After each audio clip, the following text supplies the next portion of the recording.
Once upon a time, in a charming little village nestled between whispering trees and sparkling streams, spring was about to make its grand entrance.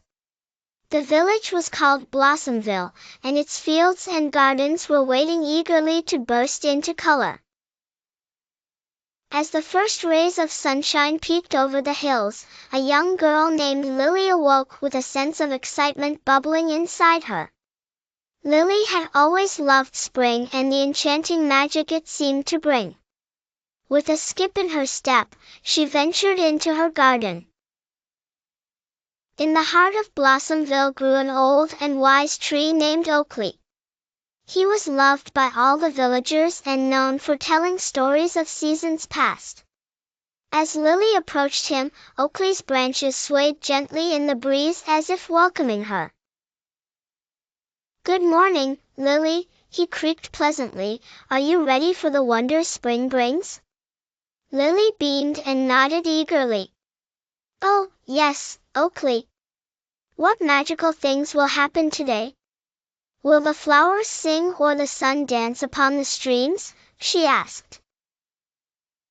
"Spring is special," said Oakley. "It gives life to what was sleeping.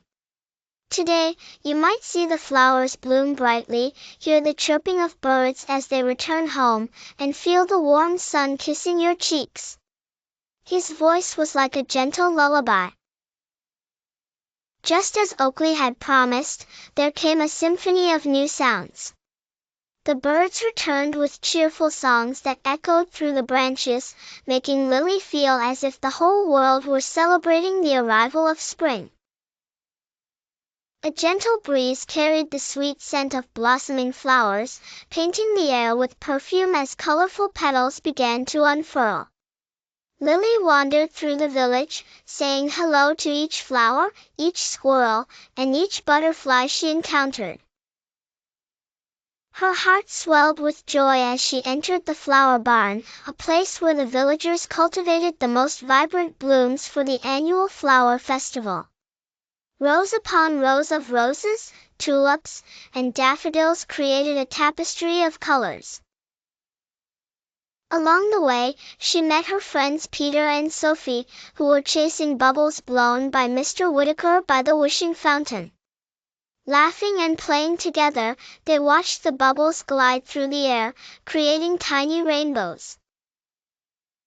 "Spring means new beginnings," said Lily, her homespun wool sweater carrying the faint scent of blooming lilacs. "It's like the earth wakes up and calls us to join the dance of life."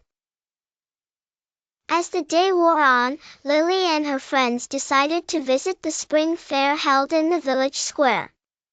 Stalls lined with homemade treats, handcrafted trinkets, and budding spring plants lined the cobblestone pathways. The laughter of children filled the air, mingling with the music from a lively folk band playing beneath the old oak on the village green. In the midst of the celebrations, Lily spotted a booth selling enchanted seeds. The seller, an elderly woman with twinkling eyes, promised that these seeds would grow into flowers that could tell tales. Lily bought a packet, imagining the stories each bloom would spin. As the day turned into a magical evening, the villagers gathered for a little spring celebration. Children dressed as woodland animals danced merrily around the great fire, while Oakley looked on serenely. Songs filled the air, with melodies that sounded like delicate whispers of the wind. Under the twinkling stars, Lily settled beside Oakley once again. "Thank you for sharing your stories today, Oakley," she said sleepily. "Each season has its own magic, dear Lily, and spring is just the beginning. Sleep now, and let your dreams dance amongst the stars. Tomorrow is another wonderful day." And with those loving words, Lily felt her eyes grow heavy.